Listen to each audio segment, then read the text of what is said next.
En cette journée si chère aux Québécoises et aux Québécois, je tenais à souhaiter une bonne Saint-Jean-Baptiste à toutes les citoyennes et à tous les citoyens de la circonscription de Borzois. La Fête nationale du Québec est une occasion de célébrer ce qui nous distingue en tant que nation, mais surtout ce qui nous unit. Nous pouvons en être très fiers. Bonne Fête nationale! Bonjour, ici Simon Villard-Savard-Tremblay, votre député à la Chambre des communes. Je voulais m'adresser à vous, chères résidentes et chers résidents de Sainte-Marie-Madeleine, pour vous souhaiter une très belle fête nationale parce que vraiment, à tout point, cette année, on a toutes les raisons du monde de se célébrer, de nous célébrer. On a passé une période qui n'était pas facile, mais on est passé à travers comme un peuple fier, comme un peuple fort, comme un peuple solidaire. Donc vraiment, à tout point, cette année, on se fête. Bonne fête nationale, on entre dans la zone bleue, Sainte-Marie-Madeleine. Bonjour à tous. Il me fait plaisir de vous accueillir pour la première fête nationale de la paroisse de Sainte-Marie-Madeleine. Cette célébration arrive à point nommé. Alors, autant pour la fin des classes des enfants, avec aussi le début du beau temps, et puis un relâchement un petit peu dans les consignes de bonne santé. Il faut faire attention, cependant, il faut demeurer prudent. Comme dirait monsieur le ministre, il faut demeurer prudent, respecter les avis de la santé publique, mais créer des approches dans des îlots de bonheur et d'amour. Cette fête est une célébration de notre communauté et de ses 1000 facettes. Les tout-petits, les plus grands, les familles fondatrices et les nouveaux arrivants. C'est avec fierté que nous pouvons dire que les citoyens de Sainte-Marie-Madeleine sont tissés serrés et que ces 18 mois de pénalité, on n'a fait que renforcer les liens. Alors, avant d'aller plus loin, j'aimerais remercier les commanditaires qui nous ont permis de préparer cette fête-là. Alors, il s'agit de la Fête nationale du Québec, le député de notre région, M. Simon Jolin-Barrette, Distribution Micro Plus, les équipements Battlefield, la ferme Gilles Palardy, la ferme Agri GM et Mme Colette Ferron. Sans oublier, évidemment, la municipalité de la paroisse de Sainte-Marie-Madeleine. Pour terminer, la municipalité vous a préparé un vidéo représentatif d'ici et une surprise étincelante et tout en couleur dans le ciel. Un petit mot final, c'est concernant un remerciement spécial à Mme Vachon, notre responsable des loisirs et de la vie communautaire ici à Sainte-Marie-Madeleine, pour avoir monté et initié ce projet-là, qui est le premier pour la municipalité. Encore une fois, merci Mme Vachon. Félicitations. Pour terminer, j'aurais un mot à rajouter à mon nom personnel ainsi qu'au nom de tous les élus. Je vous souhaite une bonne fête nationale et que la fête commence.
s'établir au tout début à Saint-Jean-Baptiste, tout près, probablement dans le Grand Nord.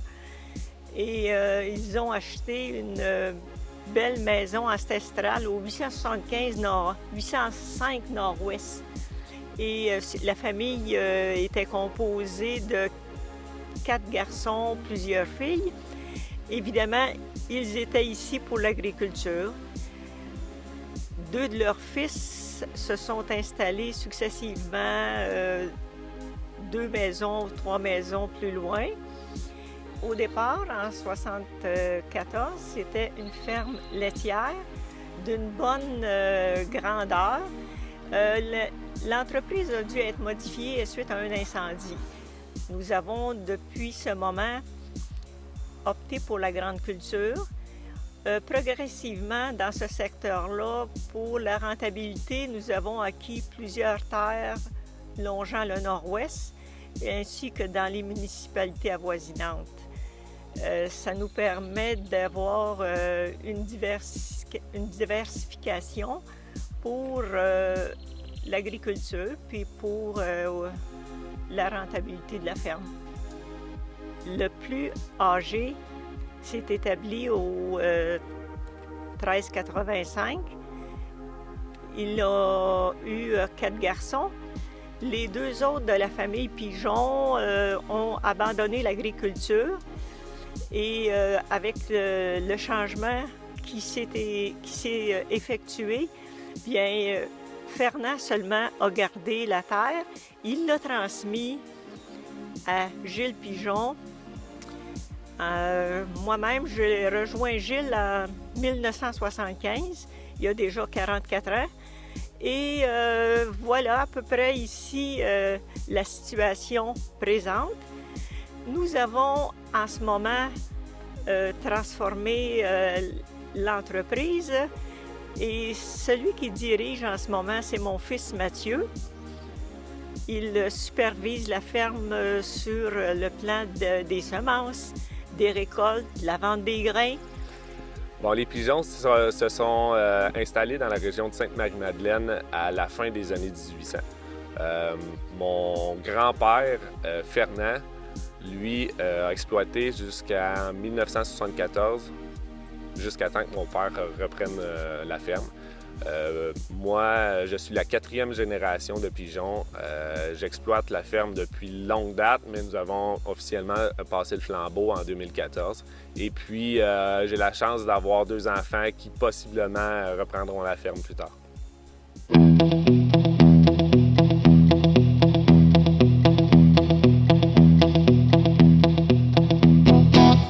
Bon, les Beauchemin sont arrivés ici à Sainte-Madeleine en 1876. C'est Hildège Petit dit Beauchemin qui a acheté la ferme de ses beaux-parents, qui étaient originaires de Saint-Hilaire. Donc, en 1876, Hildège Beauchemin est arrivé ici avec sa famille. Il y a eu 16 enfants, dont 10 à Sainte-Madeleine, et il s'est installé au Petit-Rhin à Sainte-Madeleine. Puis, par la suite, ils étaient tous agriculteurs aussi. Ça, peut-être que le début, là, mais moi, je crois qu'ils ont été tous en agriculture. Et ensuite, bien, c'est ça, c'est toute il y a eu 6 générations de Beauchemin. La maison, en quelle année qui a été construite, ça, on ne le sait pas. Mais ça fait longtemps. En tout cas, je ne sais pas du tout en quelle année. Là, c'est ça, Hildège était là, ça a été ensuite mon grand-père Arthur, ensuite c'était Dorez, mon père, ensuite c'était Léo Beauchemin, mon frère, et à la suite de son décès, c'est Yves Bazinet et moi, Francine Beauchemin, la fille de Dorez, qu'on a repris la ferme. On a acheté la ferme, puis c'est quand même une 6e génération de Beauchemin qui continue.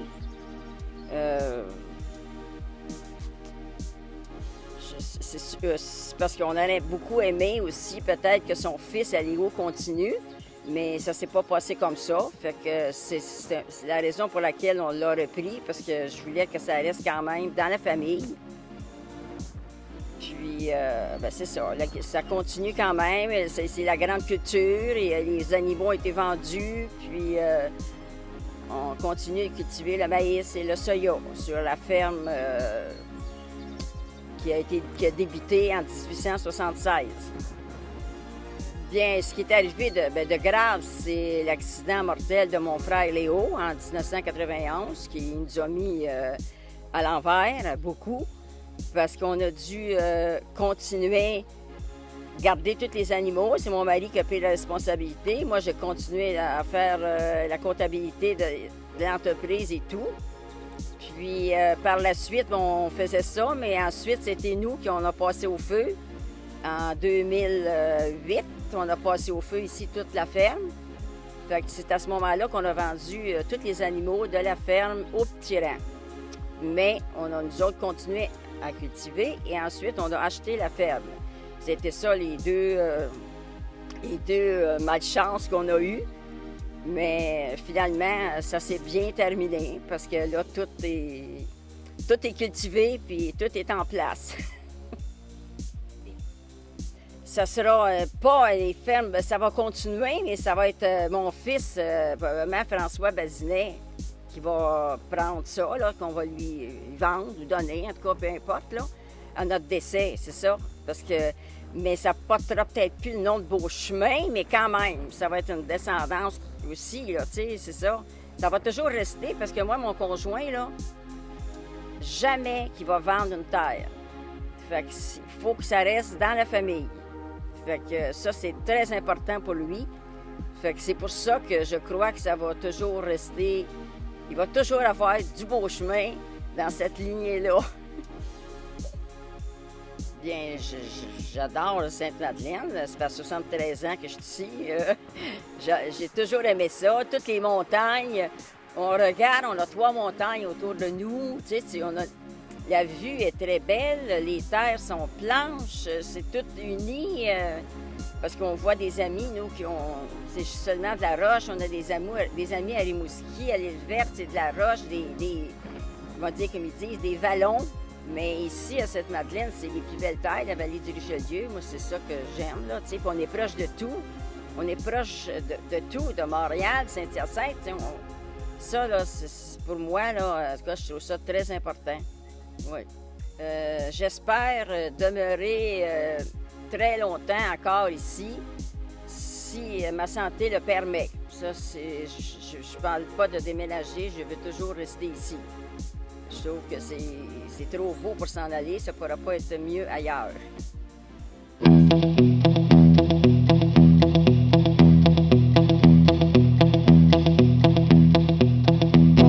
Bonjour, je m'appelle Pierrette Jaudoin. Je suis née ici en 1959 sur la ferme familiale. On m'a demandé de venir parler des Jaudoins ici parce que ça fait 3 ans que je fais des recherches sur les Jaudoins. Les premiers arrivants, celui qui est arrivé de France, c'est Claude Jaudoin. Il s'est marié ici, il s'est marié plutôt à Montréal en 1666 avec une fille du roi et non une fille de joie. Ça veut dire que c'est une fille qui est arrivée de France aussi pour venir se marier. Alors, eux, ils ont vécu surtout à Montréal, Contrecœur-Varennes. Puis, il y a plusieurs descendants qui sont demeurés à Varennes. Le premier qui est arrivé au rang d'Argenteuil, c'est en 1823 à peu près. C'est Jacques Jaudoin. Jacques Jaudoin, lui, il est arrivé dans la partie Saint-Damas du rang d'Argenteuil. Mais autrefois, de toute façon, il n'y avait pas de Sainte-Madeleine. Donc, rang d'Argenteuil, ça faisait partie de Saint-Damas. Même cette partie-là, ça faisait partie de Saint-Damas. Donc, Jacques Jaudoin, lui, a donné naissance à plusieurs enfants, dont Damas Jaudoin, père. Lui, il est venu vivre pas tellement loin d'ici. Et c'est son fils, Damas Jaudoin, qui a acheté à peu près en 1879 la ferme paternelle ici. Donc, on a Damas Jaudoin. Et eux, depuis qu'ils sont dans le rang d'Argenteuil, c'est tous des cultivateurs. Tandis que le premier, j'ai oublié de mentionner, c'était un maître charpentier. Il faisait des granges, le premier Jaudoin qui est arrivé à Montréal. Donc, eux, depuis qu'ils sont dans le rang d'Argenteuil, ce sont des cultivateurs. Et Damas, lui, Damas fils, a été le premier de la génération. Ensuite, on a eu Elzéar Jodoin. Ensuite, mon père, qui est Jean-Marie Jodoin. Mes frères, j'ai 2 de mes frères, Jocelyn et Régent. Et ensuite, on a les 2 propriétaires ici. OK, donc maintenant, on est rendu à 5 générations de Jodoin à la ferme paternelle. Et ce qui s'est passé finalement avec les années, c'est que la terre, initialement, il y avait 60 arpents. Puis, avec les années, les ancêtres ont acheté de plus en plus d'arpents. Donc, la terre, elle a grossi avec les années.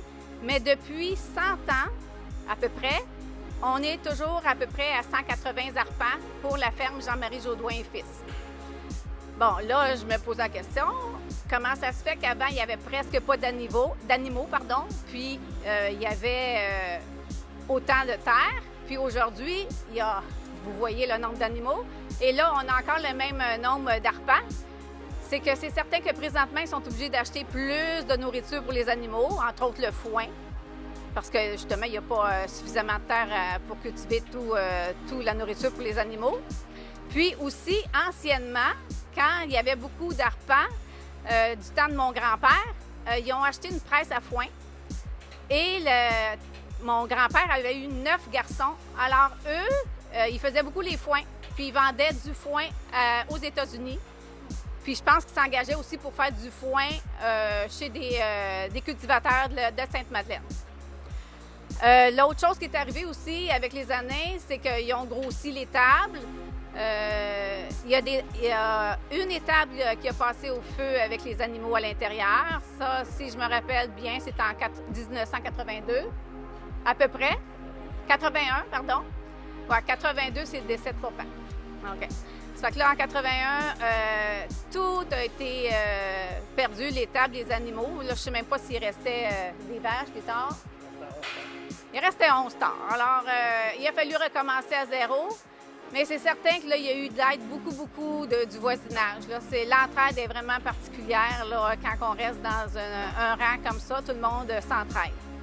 Ensuite, on a eu d'autres feux aussi, mais il y a eu un feu avec la machinerie agricole qui était sur une autre terre. Il y a eu un autre feu en rapport avec une place où on gardait le foin.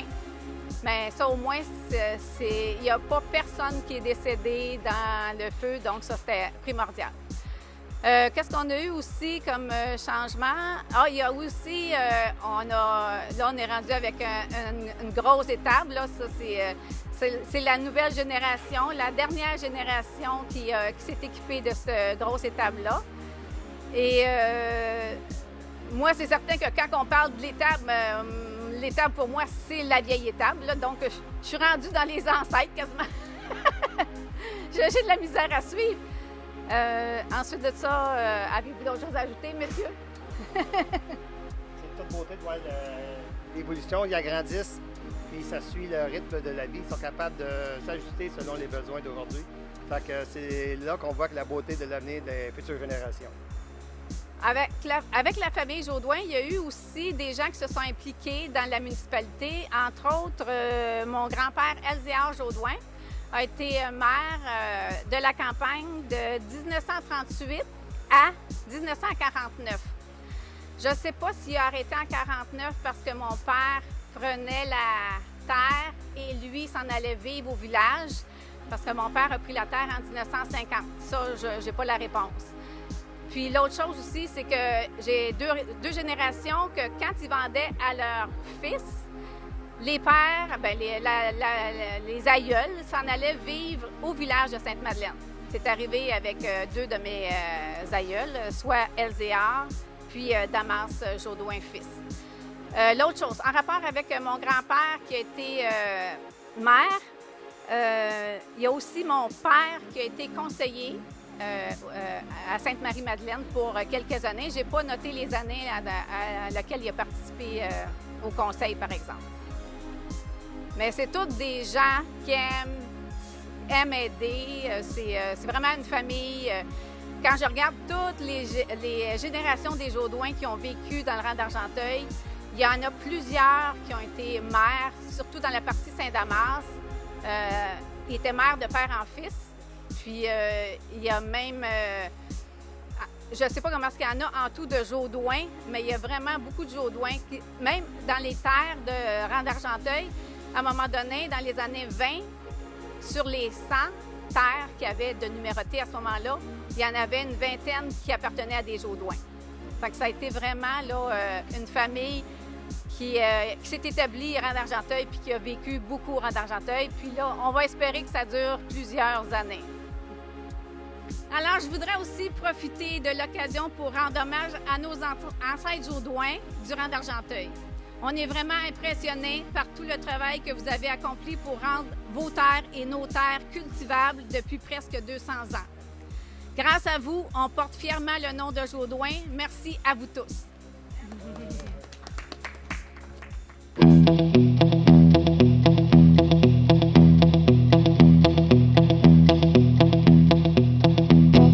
Arrivant le duc à Sainte-Madeleine, c'était Christophe en 1829 qui se sont établis ici au 1245, l'ancienne maison en face que j'ai vendue. Puis depuis ce temps-là, c'est juste les Leduc qui ont demeuré ici, à cet endroit-là. Mes fils sont la 8e génération de Leduc à le même endroit. Bien, actuellement, on a formé une compagnie, puis on est 4 actionnaires. Mes 2 fils, puis mon ex, puis moi. Je ne sais pas l'avenir, comment est-ce qu'on va arranger ça, mais on a de la relève. Notre beau Thomas, puis j'ai bien confiance en lui. L'histoire des Leduc, je pense que c'était une famille quand même assez tranquille. Il y a mon père qui était président de la commission scolaire, mais au point de vue municipal, moi j'ai été conseiller 25 ans, c'est vrai. Quand j'ai acheté de mon père, il y avait 35 bêtes. Aujourd'hui, il y en a 220 autour de ça. Puis c'est sûr qu'on a investi, aussitôt qu'on faisait une scène, on l'investissait. Fait qu'on a investi beaucoup, on a travaillé beaucoup aussi, beaucoup d'heures. On n'a pas regardé les heures. Puis je pense qu'en agriculture, il ne faut pas regarder les heures. C'est beaucoup de travail. C'est une vocation. C'est aussi simple que ça. Puis, d'accord, les jeunes ils ont l'air de vouloir continuer ça. Je suis fier que mes fils aient pris la relève et que mon petit-fils veuille continuer. C'est une fierté. Depuis 1829, c'est quelque chose. Puis moi, ma génération, c'est la génération qui a évolué beaucoup. Moi, quand j'ai acheté, il n'y avait pas un silo. Puis j'avais 120 arpents de terre. Puis là, aujourd'hui, on en cultive 485, je pense. J'en ai acheté les voisins. Les voisins sont... J'ai pas couru pour acheter des terres loin, parce qu'avec les animaux, c'est beaucoup de notre temps pour les animaux. On passe beaucoup de temps pour les animaux. Mais quand les voisins sont venus en vente, je les ai achetés. Certaines à gros prix, mais on les voulait. Alors, on a travaillé beaucoup. Mon ex-conjoint, on a fait beaucoup d'heures. On travaillait. On vidait des voitures de foin à 11 h le soir. Puis c'était pas rare qu'on travaillait jusqu'à 11 h le soir. Le lendemain matin, à 5 h, debout. On a fait beaucoup d'heures. J'ai fait beaucoup de tracteurs avec mes fils, couchés en arrière du siège. Ils avaient 2 ans. Puis le son du tracteur les endormait. Ils dormaient toute l'après-midi. C'était drôle. Puis là, il y a des fois, elle voulait faire d'autres choses. Moi, ça m'embarrassait un peu, mais elles amenaient pareil. Des fois, ça retardait le travail un petit peu. Mais oui, ils ont suivi beaucoup. En étant la 8e génération, j'ai vu beaucoup mes parents travailler. J'ai vu les efforts qu'ils ont mis sur l'entreprise. Puis ils m'ont transmis l'amour de l'agriculture, l'amour de la ferme. Chose que ça ne vient pas à tout le monde, mais je les ai tellement vus aimer ce qu'ils faisaient que je ne me voyais pas faire d'autres choses dans la vie. C'est une passion, ça nous coule dans les veines. Les Leduc, on a des grands travaillants. Puis on essaie de retransmettre ça de la même manière qu'ils me l'ont transmis, cette passion-là. Moi, j'ai un fils de 12 ans, j'ai mon neveu à côté de moi. Lui, il est déjà rendu au stade qu'il est à l'école, motivé, il pousse en arrière de nous autres pour upgrader technologiquement, puis surtout, bon, tout côté de la ferme, pour se tenir à jour. Fait que ce que je retiens de cette grande aventure familiale-là, c'est l'amour de l'agriculture que mes parents m'ont légué, puis que j'essaie de retransmettre. C'est la plus belle valeur que je peux pas avoir eue de mes parents, puis je les remercie grandement. Ben moi, c'est sûr que de voir, je trouve que je suis chanceux d'encore travailler avec mon grand-père.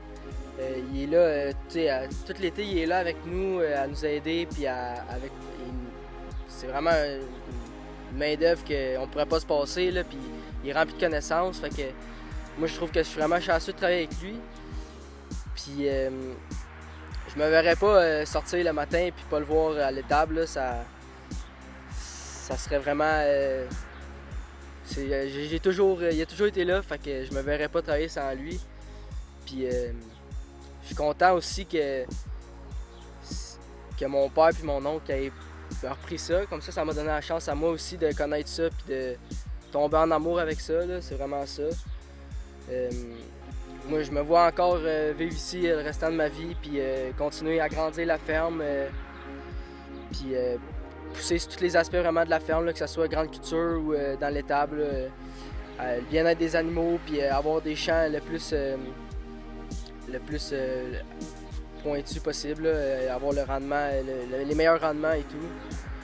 Puis je suis vraiment content que grâce à mon grand-père et aux autres générations avant, que ça m'a donné la chance de pouvoir vivre cette vie-là, là, parce que c'est sûr qu'avoir voulu commencer sans avoir les générations en arrière de moi, ça aurait vraiment pas été facile. Même, je suis pas sûr que ça aurait été envisageable, là, vraiment. Là. Donc, moi, je suis vraiment content et je suis fier de qu'est-ce qu'on a bâti ici. Là. C'est pas gênant de dire que c'est chez nous. Là.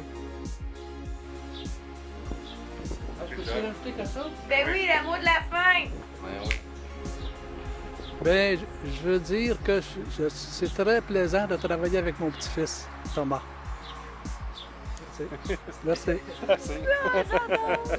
Le mot de la fin, très plaisant. Oui, on a un super Thomas. Ouais, c'est cool.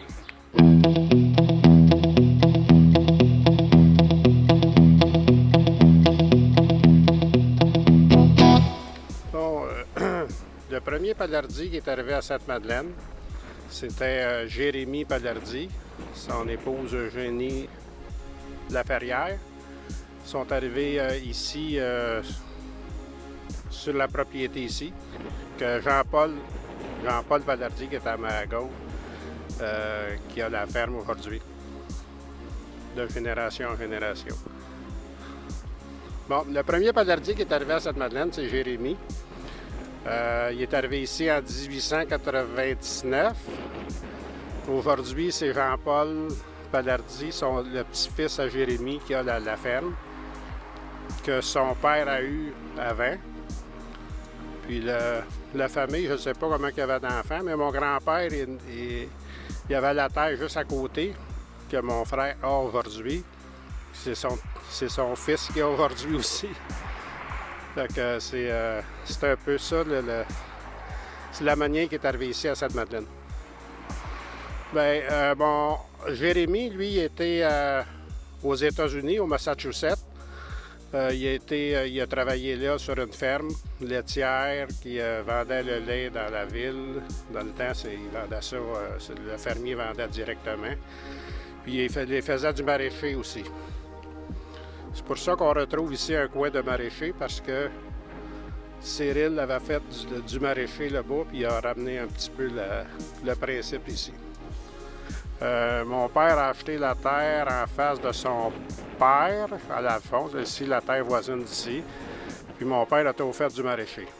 Au début, il y avait des animaux, mais ça n'a pas été long. Il a vendu les animaux, puis il a vécu avec le maraîchage. Nous autres, mon frère, il a continué dans le maraîchage. Puis moi, ben, je me suis établi à 1 kilomètre d'ici. J'ai fait du maraîchage au début. Après ça, j'ai bâti des porcheries. Après ça, j'ai recommencé à faire du maraîchage quand mon père a lâché, puis il y a eu une continuité de cette façon-là. Là, ma fille veut continuer dans le maraîchage aussi. Fait que...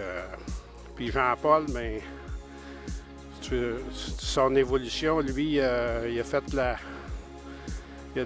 son père a fait de la conserverie dans le temps, si je me rappelle bien, des petites fèves. Il s'est lancé dans la grande culture. Il a toujours aimé les bœufs de boucherie. Maintenant, la vieille étable a fait des bœufs de boucherie. Aujourd'hui, il est rendu avec deux étables. Comment que tu as de bœufs, ça? Tu as 1000 bœufs? Une capacité de 1000 bœufs ici sur la ferme. Puis là, ben, il y a une coupe de terre autour. C'est ça. Mon père, c'est le fils de Jérémy, comme que le monsieur disait au côté. Puis c'est ça. Mon paternel, il avait acheté ça durant la crise des années 30. Là. Il avait acheté la terre. Et puis c'est ça. Ses frères étaient au côté, en face. Puis il avait acheté une petite terre de 90 arpents. Puis éventuellement, mon grand-père, il avait acheté la petite terre au côté, un autre 60 arpents. Il est retombé avec 150 arpents. Et puis c'est ça, là, il faisait toutes les cultures du temps. Puis mon père, ben, il avait des vaches à lait, lui, tout, puis il faisait bien du jardinage. Puis à un moment donné, dans les années 58-60, là, on s'est mis à faire de la conserverie, des petites fèves pour la conserverie. On fournissait une conserverie complète. Après ça, lui, il a lâché en 65, fait que c'est moi qui ai repris la place.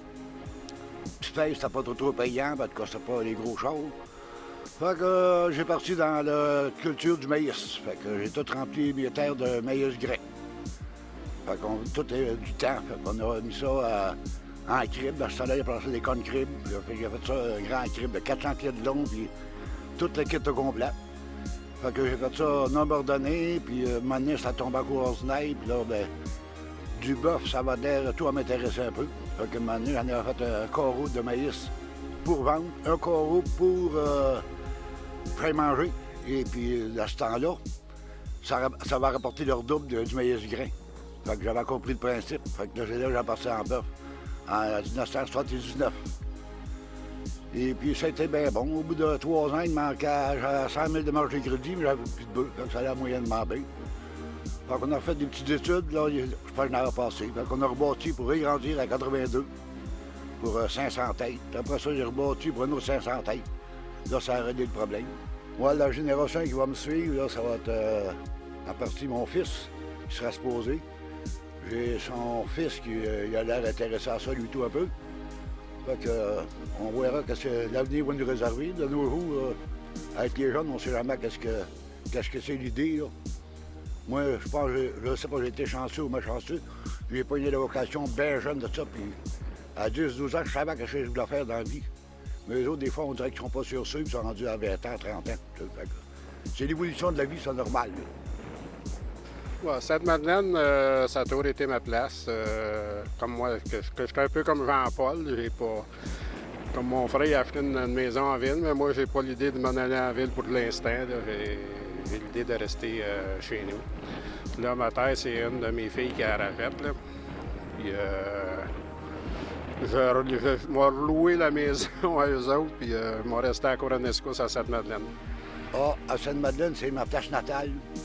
J'étais un romantique né, ça paraît pas de mon visage. Mais quand j'étais jeune, Robert Montagne était à la même place. L'autre était à cette place-là. Et puis ça, c'était bien sacré pour moi. Puis à 13 ans, le père avait acheté un commerce à Saint-Damas. Puis on a déménagé à Saint-Damas. De 13 jusqu'à 20 ans. Et puis après ça, il a changé ça. Puis il avait acheté un hôtel à Marieville. Là, j'ai resté là 6 mois. Et puis là, malheur ou bonheur, là, j'ai racheté la terre. Je me suis marié en 65. Et puis depuis ce temps-là, c'est tout. Puis je ne me vois pas rester à Dieu avec ça.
Bonjour, au nom de tous les élus de la paroisse de Sainte-Marie-Madeleine, nous vous souhaitons une bonne première fête nationale.